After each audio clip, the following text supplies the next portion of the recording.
আসসালামু আলাইকুম। প্রিয় দর্শক, অন্য মঞ্চের আলাপ চাইতায় আপনাদের সকলকে আমন্ত্রণ জানাচ্ছি। নয়াদিল্লি থেকে যুক্ত হয়েছেন আমাদের পরম শ্রদ্ধেয় সিনিয়র সাংবাদিক এবং প্রেস ক্লাব অফ ইন্ডিয়ার চারবারের নির্বাচিত সভাপতি গৌতম লাহিড়ী। গৌতম লাহিড়ী, আপনাকে আমাদের অনুষ্ঠানে স্বাগতম। নমস্কার।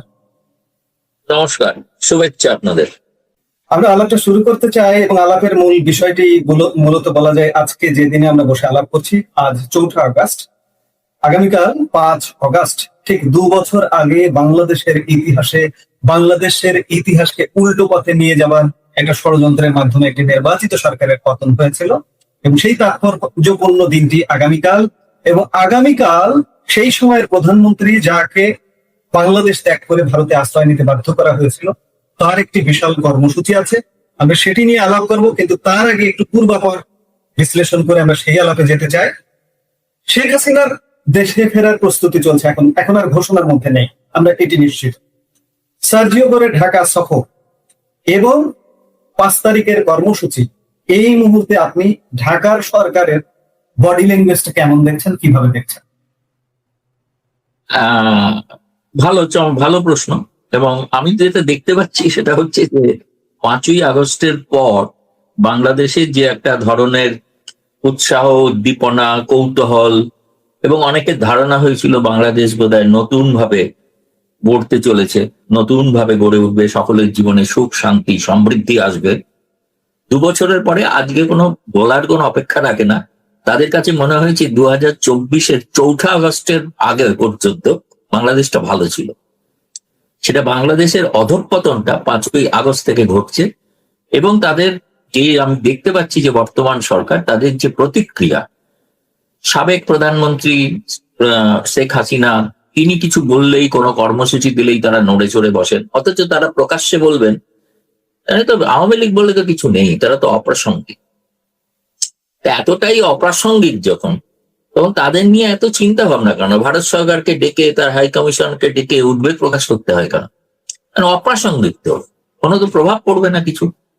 তার মানে তারা জানেন যে এই 5ই আগস্টের থেকে বাংলাদেশের যে চাকা ঘুরিয়ে দিয়েছিল বলে আপনি বললেন, সেটি চাকা উল্টো পথে আবার সঠিক পথে ফিরে আসার একটা প্রত্যাবর্তন। এটা শেখ হাসিনার প্রত্যাবর্তন না, এটা বাংলাদেশের আবার স্বর্ণযুগের প্রত্যাবর্তনের যাত্রা নতুন শুরু হবে, সেইটা আমি অন্তত মনে করি। সে কারণেই এরা, যারা সেই স্বর্ণ যুগের বাংলাদেশকে যারা চান না, যারা একটা অন্ধকার যুগ তৈরি করে রাখতে চান, এটা তাদের আতঙ্ক দেখতে পাচ্ছি। তাদের আতঙ্ক ফুলে ফেপে উঠেছে এবং এমনটাই উঠেছে, মানে নানা রকম বিভ্রান্তিকর মন্তব্য করছেন। কিন্তু ইতিহাসের চাকাকে রোধ করা যায় না, সেই চাকা ঘুরবেই এবং এবারের চাকা সঠিক পথে এগোবে বলে আমি দৃঢ়ভাবে বিশ্বাস করি। গতকালকে একটি ঘটনা ঘটেছে, আপনি সেটি উল্লেখ করলেন, যে ভারতীয় হাই কমিশনার দীনেশ ত্রিবেদী, বাংলাদেশের প্রধানমন্ত্রীর উপদেষ্টা, দুজনের মধ্যে বৈঠক হয়েছে এবং মিনিস্ট্রি অফ এক্সটার্নাল অ্যাফেয়ার্স বা ফরেন অ্যাফেয়ার্স বিবৃতি দিয়েছে তারা, যে তাকে বলে দেওয়া হয়েছে যে শেখ হাসিনা যেন ভারত থেকে কোনো রাজনৈতিক বক্তব্য বা বাংলাদেশ বিরোধী কোনো কর্মকাণ্ড করতে না পারে। এর তাৎপর্য কি? এর কি কোনো প্রভাব আছে ভারত সরকারের কাছে? মানে তারা তো, তার মানে শেখ হাসিনার রাজনৈতিক বক্তব্য এবং রাজনীতিকেই ভয় পান, সেটাই সেই কারণে বলছেন। দেখুন, বাংলাদেশে সকলের প্রায় মুখ বন্ধ করে রেখেছেন, সেটা গণমাধ্যম থেকে শুরু করে রাজনৈতিক নেতা নেত্রী, যারা কিঞ্চিত বিপক্ষে কথা বলতে পারেন, সমালোচনার সুরে কথা বলতে পারেন, সরকারের কাজকর্ম নিয়ে সমালোচনা করবেন, তাদের মুখ বন্ধ রাখার একটা প্রক্রিয়া আছে। এবার তারা চান প্রতিবেশী ভারতেও তাদের কার্যত সেটা হচ্ছে এক ধরনের নির্দেশ, যে এবং প্রথম কথা, বাংলাদেশ ভারতকে নির্দেশ দেওয়ার কি? ভারত সার্বভৌম রাষ্ট্র, বাংলাদেশও সার্বভৌম রাষ্ট্র, সেখানে তারা যা কিছু করছেন তাতে ভারত তো কোনো হস্তক্ষেপ করছে না। ভারত তো গিয়ে একবারের জন্য এখানকার হাই কমিশনারকে তলব করে বলেননি তো যে ওটা করবেন না, এটা করবেন না, চীনে যাবেন না, পাকিস্তানের সঙ্গে চুক্তি করবেন না, এসব তো কখনো বলেনি ভারত। ভারত তার বাংলাদেশ সার্বভৌম রাষ্ট্র, তারা তাদের স্বার্থ যেটা বোঝেন ভালো, সেটা তার প্রতিক্রিয়া খারাপ হতে পারে, তারা যেটা মনে করছেন ভালো তারা তা করছেন, তাতে ভারত তো কোনোদিন হস্তক্ষেপ করেন। অর্থাৎ ভারতে কি ঘটছে, যে বা যেখানেই ইনি থাকুন, তিনি, তাকে নিয়ে তাদের এত চিন্তা কেন? ফলে এটা তো অপ্রাসঙ্গিক বিষয় আমার মনে হয়। আমি যতদূর জানি সেটা হচ্ছে যে এখনো পর্যন্ত সকাল পর্যন্ত আমি জানি যে যে অনুষ্ঠানটা হওয়ার কথা আছে ফরেন করেসপন্ডেন্স ক্লাবে সন্ধ্যা ভারতীয় সময় সন্ধ্যে 6:30টায়, সেটা লাইভ টেলিকাস্টও হবে। ফলে সেটা এখনো পর্যন্ত কিন্তু সেই প্রোগ্রাম মানে বাতিল কিছু হয়নি। দ্বিতীয়ত শেখ হাসিনা সঙ্গে এটা ফরেন করেসপন্ডেন্ট ক্লাবের সমঝোতা বা বোঝাপড়া, যেখানে ভারত সরকার তো ফরেন করেসপন্ডেন্ট, ভারতীয় গণমাধ্যম তো দূরের কথা, বিদেশি গণমাধ্যমকে ভারত নির্দেশ দেবে এ তো সম্ভব নয়, তাই না?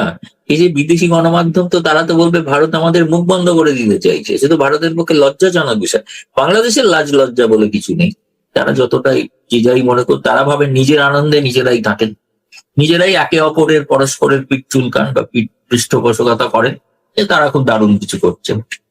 কিন্তু গোটা বিশ্বের কাছে যে মুখ পুড়ছে সেটা তারা বুঝতে পারেন না। এটা ভারতের পক্ষে তারা যেটা করতে পারেন ভারতের পক্ষে করা সম্ভব না। ভারত না তো শেখ হাসিনাকে বলতে পারে তিনি, প্রথম কথা তিনি কোনো বন্দী নন, একজন কারাবন্দী মানুষের যে স্বাধীনতা থাকে না, শেখ হাসিনা তো বন্দী নন, তিনি এখানে তার প্রাণ সংশয়ের কারণে ভারত তাকে অতিথি হিসেবে আশ্রয় দিয়েছে, এবং তিনি শুধু অতিথি নয়, তিনি একজন সম্মানিত অতিথি, এবং সেই সম্মানিত অতিথি তার তিনি কি করবেন না করবেন এটা তাকে তো নির্দেশ দেওয়া যায় না, এটা ভারত সরকার বলে। হ্যাঁ, এখন এখানে বসে তিনি যদি আওয়ামী লীগের কোন একটা সাইনবোর্ড খুলে সেটা যদি কিছু করেন, সেটাতে নিশ্চয়ই ভারত সরকার সেটা চাইবে না, সেটা যারা আছেন কলকাতাতেও সেটাও তারা করেন না। আর দ্বিতীয়ত দিল্লিতে শেখ হাসিনা আছেন, তিনি সেখানে নেতা নেত্রী ইত্যাদি অনেকের সঙ্গে সাক্ষাৎ করবেন, আগামী দিনেও করবেন। ফলে তাকে তো সেই বিধিনিষেধ আরোপ করা যায় না তার উপরে। ফলে এটা বাংলাদেশ বুঝতে পারছেন না, এটা আসলে তাদের, আমার মনে হয় তারা যে ভয় পেয়েছেন সেটাই বুঝতে, মানে এটা তো একমাত্র সেই বিখ্যাত পল রবসনের গানের একটা লাইন মনে পড়ে যাচ্ছে, ওরা আমাদের গান গাইতে দেবে না, পল রবসন, তাই না? তাই বলে কি পল রবসনের মুক্তির আকাঙ্ক্ষা কি বন্ধ হয়ে গিয়েছিল? তিনি তো গান গেয়েছেন, তাই না? এবং তার যে তাকে গান গাইতে দেওয়া হবে না এই নির্দেশটাই গানের বয়ান, তাই না? আগামীকাল 5 অগাস্টের প্রোগ্রামটি আসলে কি ঘটতে যাচ্ছে ফরেন করেসপন্ডেন্টস ক্লাবে, এটির কি কোনো আভাস পেয়েছেন আপনি? আপনিও নিশ্চয়ই সেখানে উপস্থিত থাকবেন। না, আমি তো মানে সাংবাদিক হিসেবে সেখানে থাকবো, এবং আমি তো অবশ্যই, এটা খুবই দিল্লিতে সাংবাদিক মহলের প্রবল সাড়া পড়েছে, এবং এতটাই সাড়া পড়ে ফরেন করেসপন্ডেন্ট ক্লাবে কিন্তু হাজার হাজার মানুষের জায়গা দেওয়ার কোনো স্থান নেই। সেই জন্য তারা একটা সকলকে বলেছিলেন রেজিস্ট্রেশন করতে, সেই রেজিস্ট্রেশন কয়েক ঘন্টার মধ্যে পূর্ণ হয়ে গিয়েছে। তারপরে বহু মানুষ আছেন, বহু সাংবাদিক আছেন, আমি বলছি তারা অনেকেই স্থান পাবেন না, তো সেই জন্য তারা অনুরোধ করেছেন যে আমরা যে FCC YouTube channel, Facebook channel, সেখানে আপনারা সরাসরি লাইভে দেখুন কি ঘটছে। সেখানে তো আপনি শেখ হাসিনা ছাড়া তার পুত্র সজীব ওয়াজেদ জয়কে শুনতে পাবেন, এবং মা এবং পুত্র একসঙ্গে এক মঞ্চে, এটা সম্ভবত প্রথম, মানে বিদেশের মাটিতে এটা প্রথম। ফলে আরো কৌতূহল বেশি তৈরি হয়েছে। এর সঙ্গে ধরুন নিউ ইয়র্ক থেকে এসছেন মোহাম্মদ আলী সিদ্দিকী, যিনি হিউম্যান রাইটস এর সংগঠনের কর্ণধার, তিনি এর আগে যা ভারতের প্রেস ক্লাবেতে অনুষ্ঠান করেছিলেন। তার সঙ্গে থাকবেন আমি শুনেছি যে আমাদের সাবেক উচ্চ শিক্ষামন্ত্রী নওফেল ভাই, তিনিও থাকবেন, এবং ইউনুস ফাইল নামে যিনি সম্প্রতি একটি বই লিখেছেন সেই পলাশ, তিনিও যুক্ত হবেন, তিনিও থাকবেন। এর সঙ্গে থাকবেন অলরাউন্ডার ক্রিকেটার, বাংলাদেশ যে জন্ম দিয়েছে শ্রেষ্ঠ আন্তর্জাতিক ক্রিকেটার সাকিবেরও থাকার কথা। ফলে সব মিলিয়ে একটা অসাধারণ, মানে যাকে বলা হয় ইংরেজিতে বলতে হয় অসাধারণ একটা স্পেকট্যাকল, যেটা দেখার অপেক্ষায় এখন গোটা দুনিয়া, কারণ এইটা আলোড়ন তুলেছে সর্বত্র। এবং এমনকি বিদেশ থেকেও অনেকে আমাকে ফোন করে জানতে চাইছে সময়টা বলবেন, কারণ একটা সময়টা যে 6:30 এই কারণেই করা হয়েছে যে বহু বিদেশে, পশ্চিমা দেশে, ইউরোপে হয়তো আরো বেশি ভোর হবে, কিন্তু আমেরিকায় সবে ভোর হতে শুরু করবে। ফলে সেই জন্য পশ্চিমা দেশগুলিতে যারা রয়েছেন তারাও এটা দেখতে পারবেন। ফলে এখন দেখা যাক শেষ বাংলাদেশের বর্তমান সরকার শেষ আরো কোন রকম অস্ত্র তারা প্রয়োগ করেন কিনা এটাকে বানচাল করার জন্য, কিন্তু সেটা হলে আবার সেই গান গাইতে হবে, ওরা ভয় পেয়েছে পল রবসন। এই প্রোগ্রামটিতে আসলে শেখ হাসিনা আসবেন ভার্চুয়ালি, অডিও বক্তব্য নিয়ে আসবেন, তাই তো? হ্যাঁ, তিনি অডিওতে বলবেন। এটা অযথা মানে কিছু বাংলাদেশের মানুষ না অযথা বিভ্রান্তি করেন, তার সঙ্গে কিছু আওয়ামী লীগের নেতারাও বিভ্রান্তি করে দেন। তারা ভার্চুয়ালি আসবেন। আরে তাকে তিনি, সোজা কথা হচ্ছে, ফরেন করেসপন্ডেন্ট ক্লাবের সভাপতি, তিনি নিজে বলেছেন যে তিনি অডিওতে আসবেন এবং তাকে দেখা যাবে না। হ্যাঁ, একটাই ফারাক আছে, সেটা হচ্ছে তিনি সাংবাদিকদের প্রশ্ন উত্তর একটা অনুষ্ঠান আছে, সেটা একটা নতুনত্ব। কিন্তু তিনি যতক্ষণ প্রোগ্রাম চলবে তিনি কিন্তু অনলাইনে ততক্ষণ অ্যাভেলেবেল থাকবেন, ততক্ষণ থাকবেন। এবং জি। এটা নিরাপত্তার কারণেই তাকে তিনি ভিডিও থেকে আসবেন না, কারণ যেখানে তিনি আছেন সেই স্থানটি ওই জঙ্গিদের সুবিধা করে দেওয়ার জন্য ওটা বলে দেওয়া যাবে না। ফলে বাকিরা যে যাই আক্ষেপ করুন, সুতরাং আপনাদের মহৎ উদ্দেশ্য সাধিত হবে না। আপনারা ওনাকে এখানে ভারতের তিনি যে নিরাপত্তা গেরাটোপে আছেন এটা টপকে তার আপনারা মানে কেশাকগুলো স্পর্শ করতে পারবেন। সুতরাং সেটা ভেবেই তাদের নিয়ে যা খুশি সমালোচনা করুন। এমনকি আমি দেখেছি একটা সময় আওয়ামী লীগের অনেক ভক্ত তারাও সমালোচনা করতো, আর কেন আসছেন না।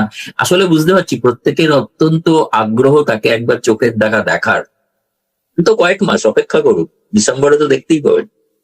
আমি এই জিনিসটা একাধিকবার ব্যাখ্যা করেছি যে আজকের প্রযুক্তি প্ল্যাটফর্মের কল্যাণে একটা ভিডিও বিশ্লেষণ করে বলে দেওয়া যায় যে পৃথিবীর কোন প্রান্তে তিনি আছেন। এই সীমাবদ্ধতার কারণে, নিরাপত্তাজনিত কারণেই শেখ হাসিনা সরাসরি ভিডিওতে আসবেন না। দর্শকদের জন্য এটি বার্তা। আপনি কি কোনো আভাস পেয়েছেন যে শেখ হাসিনা কি ধরনের কথা বলবেন বা কি ঘোষণা করবেন বা কিছু এরকম কিছু কি আভাস পেয়েছেন? আবাস বলতে দেখুন, অনুষ্ঠানটার যে শিরোনামটা ইংরেজিতে লেখা হয়েছে হোম কামিং, অর্থাৎ শেখ হাসিনা স্বদেশ প্রত্যাবর্তন।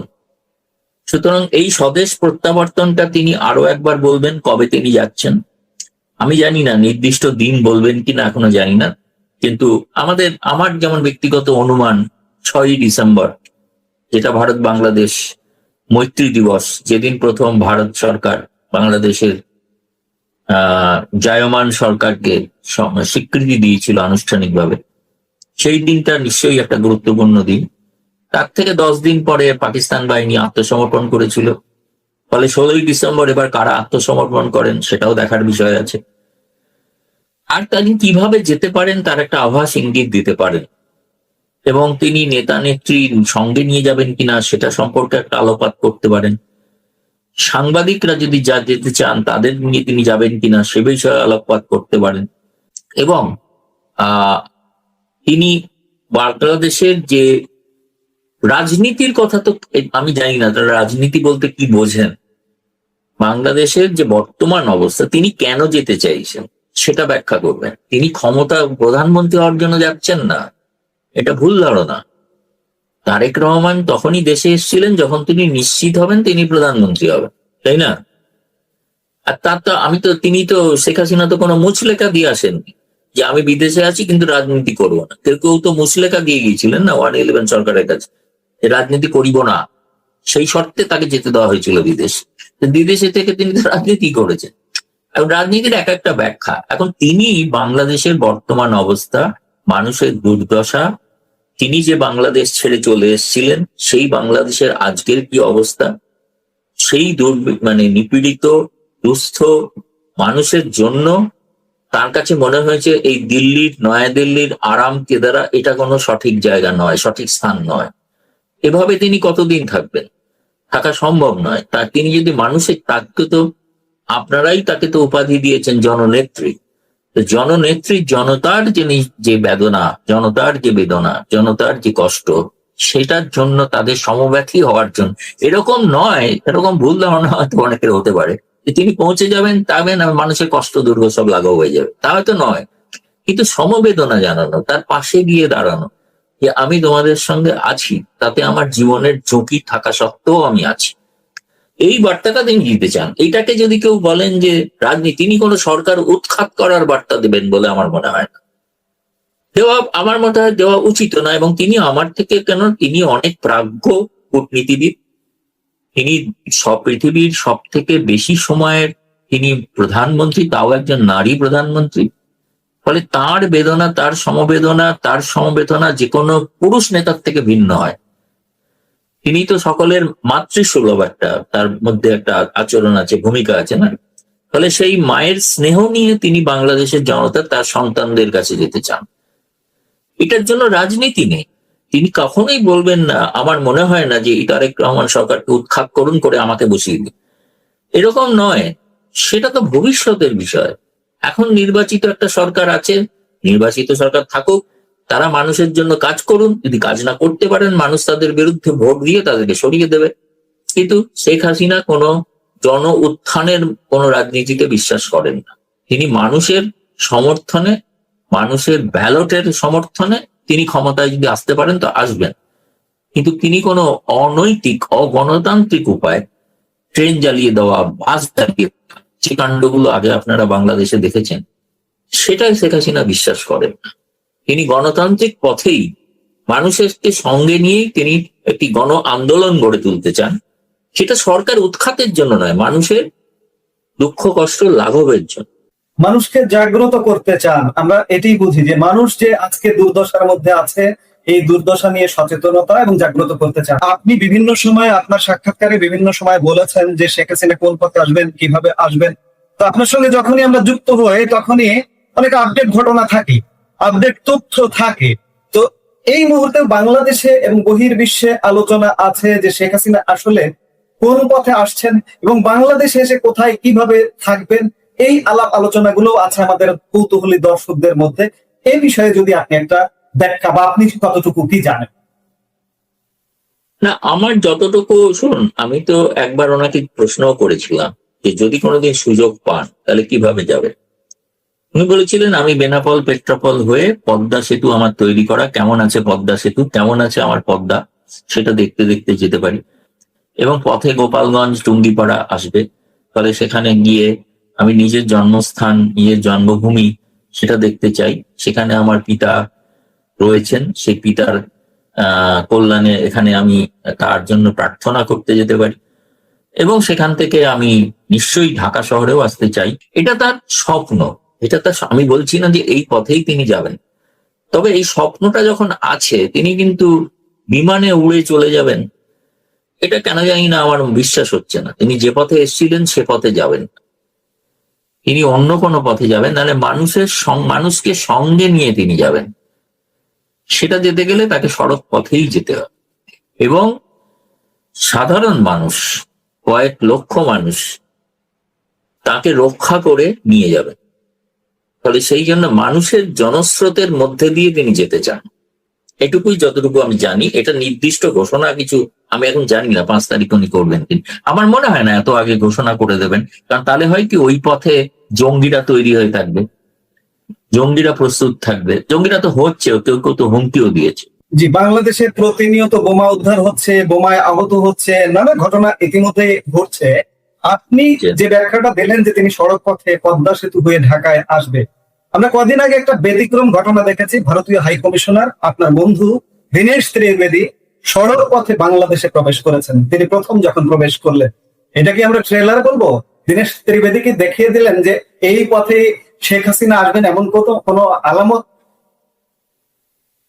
দেখুন, এটা আমি বলবো যে এটা একটা বিজ্ঞানসম্মত অনুমান এবং এটা খুবই স্বাভাবিক। এটা ট্রেলার যেটা বলছেন আপনি, নিশ্চয়ই ট্রেলার হতে পারে না। দীনেশ ত্রিবেদী আমাকে এরকম কিছু বলেননি। উনি বলেছেন আমি তো বিমানে যেতেই পারতাম, কিন্তু বিমানে গেলে গোটা দেশটা তো আমি প্রথম যাচ্ছি, ফলে দেশটা দেখতে দেখতে যেতে চাই। ফলে সেই জন্য মানুষের মধ্যে দিয়ে যেতে চাই। এবং সীমান্ত আমি পেরিয়ে এসেছি ঠিকই, তিনি বলেছিলেন তার অপব্যাখ্যা ঘটেছিল। তিনি বলেছিলেন দুই দেশের মধ্যে আমি তো কোনো ফারাক দেখছি না, তাই না? দুটো দেশেরই জনতা একই ভাষায় কথা বলেন, একই রকম স্বপ্ন দেখেন, একই রকম ভাবেন। সুতরাং সেই কথার ভিত্তিতে তিনি ভূপেন হাজারিকার গানের কলি উল্লেখ করেছিলেন। এবং ভূপেন হাজারিকা তো, আপনারা তো মুক্তিযুদ্ধে অংশগ্রহণের জন্য সম্মান জানিয়েছিলেন। ফলে তার বক্তৃতাকে যদি কেউ নেতিবাচক ভেবে থাকে, তাহলে তার মানসিক চিকিৎসা হওয়া জরুরি। কারণ তিনি বিকৃত মানসিকতার মানুষ, তিনি স্বাভাবিক মানসিকতার মানুষ নন। তিনি যদি বিকৃত করেন, এই বিকৃত এই তো মনস্তাত্ত্বিক, এই জন্য মনস্তাত্ত্বিকরাই বলেন এই ধরনের যারা যখন যার মধ্যে অর্থাৎ একটা সোজা কথায় বলা হয় না, একটা খুঁত ধরা অথবা মানসিকতাটাই হচ্ছে ষড়যন্ত্র। আসলে কি ষড়যন্ত্র হচ্ছে কেন?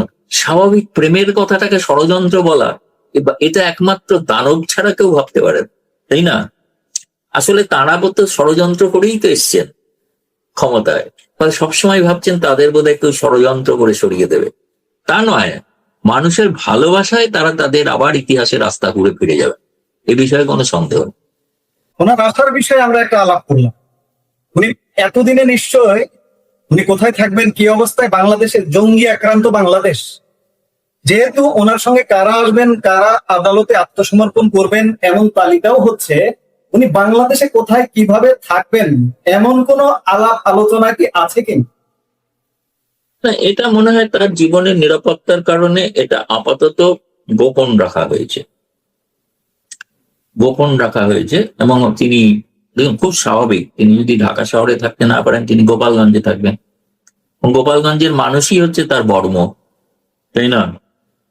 তিনি তো অ্যাকচুয়ালি 5ই আগস্ট তিনি গোপালগঞ্জে যেতে চেয়েছিলেন, বলেছিলেন ওখানে গেলে আমাকে কেউ কিছু করতে পারবে না, আমি ওখানে যাই। কিন্তু আপনাদের সেনাবাহিনী তারা একটা চক্রান্তের শরিক ছিল, তারা তাকে যেন প্রকারেণ দেশ থেকে বিদেশে পাঠিয়ে দেওয়ার একটা, তারা জোর করে বিদেশে পাঠিয়ে দেওয়ার একটা পরিকল্পনা করেছিল, এবং ভারত সরকারকে জানিয়েছিল উনি যদি না যান এখানে তাহলে তার হত্যা হতে পারে। ফলে ভারত সরকার অত্যন্ত উদ্গ্রীব শেখ হাসিনার জীবন নিয়ে, ফলে ভারত সরকার সে কারণে বলেছিলেন যে হ্যাঁ আপনি পাঠিয়ে দেন।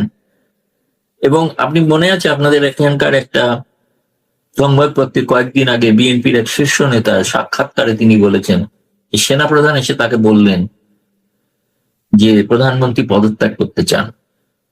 সেটা যদি সত্য হয় তাহলে সেই পদত্যাগ পত্রটা করা হলো না কেন? সেই পদত্যাগ পত্রটা কোথায়, তাই না? পরবর্তীকালে রাষ্ট্রপতি শাহাবুদ্দিন বলেছেন আমি পদত্যাগ পত্র পাইনি। ফলে সেনাবাহিনীর প্রধান তিনিও একটা অসত্য কথা বলছিলেন, যেটা ছাপা হয়েছে, তিনি পদত্যাগ করতে চান। তা পদত্যাগ করতে চান তো তাহলে পদত্যাগ করতে দিলেন না কেন? তিনি তো পদত্যাগ করতে চেয়েছিলেন, তার ভাষণও একটা প্রস্তুত ছিল, তাই না? এবং তিনি টেলিভিশনের মাধ্যমে জাতির উদ্দেশ্যে একটা ভাষণও দিয়ে দিয়েছিলেন, সেটাও তো দিতে দেওয়া হয়নি। কারণ পেছন থেকে ষড়যন্ত্রকারীরা হাজার হাজার মব তারা জড়ো করে তার জীবন সংশয় করার চেষ্টা করছিল। এইটা তো হচ্ছে প্রকৃত অবস্থা। ফলে সে কারণেই আমি বলবো যে এখন তিনি ফিরে গেলে কোথায় থাকবেন সেটা সম্ভবত গোপনই থাকবে আপাতত। দেখুন শেখ হাসিনার অনেক শুভানুধ্যায়ী তো সেনাবাহিনীর মধ্যেও আছেন, তাদেরকে কোণঠাসা করে রাখা হয়েছে সেটা ঠিকই, কিন্তু তাদের সঙ্গে নিশ্চয়ই তার যোগাযোগ আছে, তিনি জানেন যে সেখানে তিনি থাকতে পারবেন কি পারবেন না, সেটা এখনো আমি নিশ্চিত নই। সেটা 5ই আগস্টের জন্য অপেক্ষা করি, তিনি কি বলেন, তার থেকে বাকিটা হয়তো তথ্য বিশ্লেষণ করে একটা জায়গায় যাওয়া যেতে পারে।